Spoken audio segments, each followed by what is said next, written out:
So I'm going to review the concepts from Chapter 8 in preparation for the quiz. Now, I'm not going to go over everything. I'm just going to go over the main stuff, so make sure you also take a look at your notes. Remember, all of the formulas will be given to you on the quiz. You do not have to memorize any of them. So we first want to start off with the relationship between the confidence level and the width of the interval. So as I've said multiple times, as you increase confidence level, you increase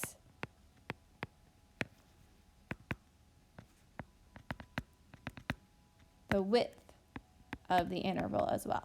So the more confident you are, the wider the interval. And this comes from what a confidence interval means. So what a confidence interval means is that if intervals were created with many samples,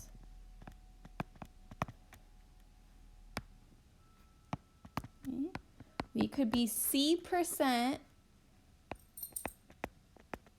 confident they would contain the parameter. So remember, the confidence interval doesn't tell us what percent likely it is that the parameter is included, but if we were to create many samples for our interval, that percent of the time it would contain the parameter, or that percent of the intervals created based on our samples would contain the parameter. So we're going to take a look at some examples next. So we have that in a survey of an SRS of 100 students, 89 said they were happy going to class most of the time. So we want to know what parameter we are estimating. Okay, so we would be looking at the proportion, because we're talking about a number out of a total, of all students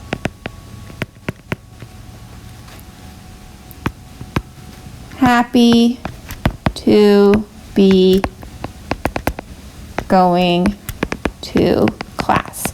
So remember, an important distinction to make when we're interpreting our confidence interval is that we're talking about the proportion of all of whatever the scenario we're looking at is. We use our sample to determine information about the population.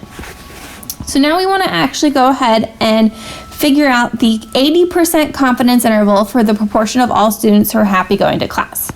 So first we need to find p hat, which is the 89 out of 100. 89 out of 100, which is 0.89. We also need to calculate,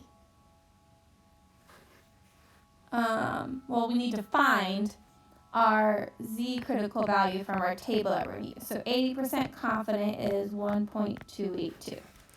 We then use our confidence interval formula.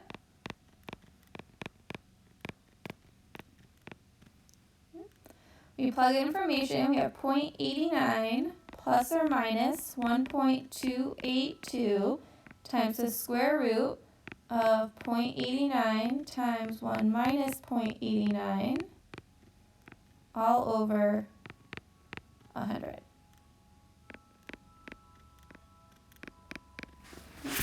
Then in the calculator, in one step, I calculate the margin of error. So remember that margin of error is that Z critical value times the p hat square root of the p hat times 1 minus p hat all over n.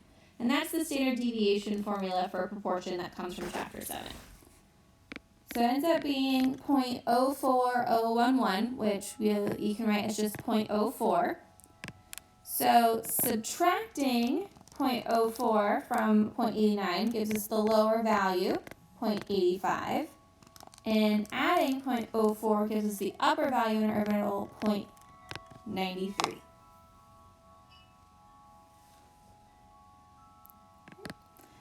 So then we want to know the margin of error for our interval. So remember, margin of error is the, as I just said, the z-score times the standard deviation formula, which we're not going to recalculate. We already know it's 0.04, which if we're thinking in terms of percentages, because we're talking about proportions, is a 4% margin of error, which is not a terribly high margin of error. It's a pretty good margin of error. Typically, if we're talking about proportions, we would like our margin of error to be under 10%.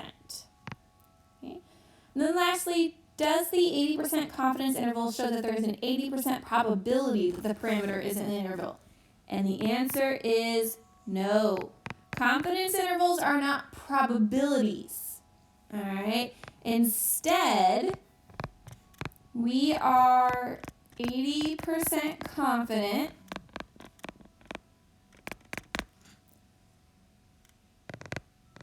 that the proportion of all students happy to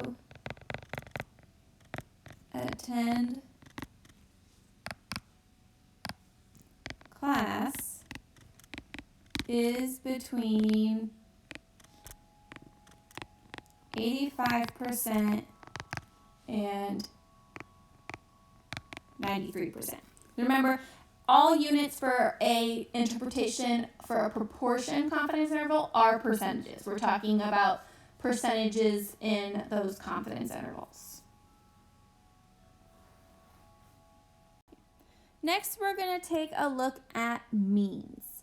So we have that an SRS of 40 students showed they had an average of $15,676 in debt when graduating with a standard deviation of 4,567. So we want to know what parameter are we estimating. So we're looking at the average debt for all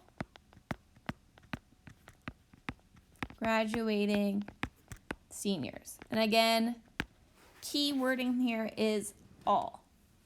Okay, so we want to know if the $15,676 is a statistic or a parameter. And it is going to be a statistic because it's looking at the sample.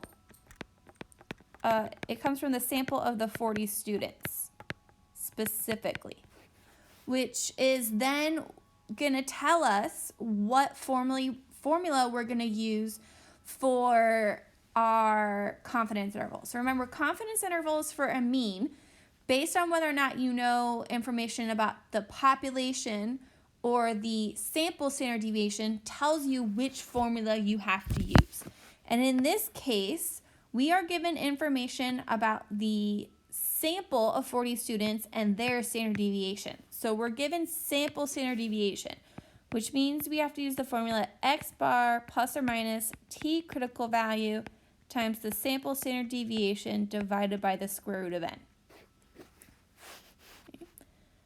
And this is because we're given sample information, not population. So first we start with our degrees of freedom, which is always n minus 1, and we looked at a group of 40 students initially, so the degrees of freedom are 39.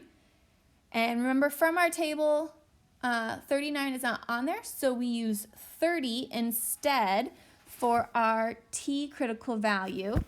And we'll use, so when we find where 90% and 30 meet, we get 1.310 as our t critical value. So plugging in to our formula, we have 15,676 plus or minus 1.310 times the sample standard deviation of 4567 divided by the square root of 40.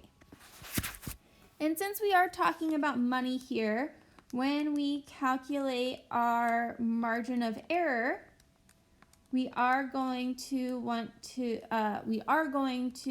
only round 2 decimal places for money. So 15,676 plus or minus 945.96. So when we add and subtract our margin of error from the 15,676, we get a lower value of 14,730.04, and our upper value is 16,621.96. As I said, this is not everything that's going to be covered on the Chapter 8 quiz. You're also going to want to look at solving for sample size. That was not on the review. You're also going to want to look at confidence interval for means when you know the population standard deviation. The only difference is that we use a z-critical value and we use the population standard deviation. Otherwise, it's a very similar formula. Let me know if there's any questions you have before you take the quiz.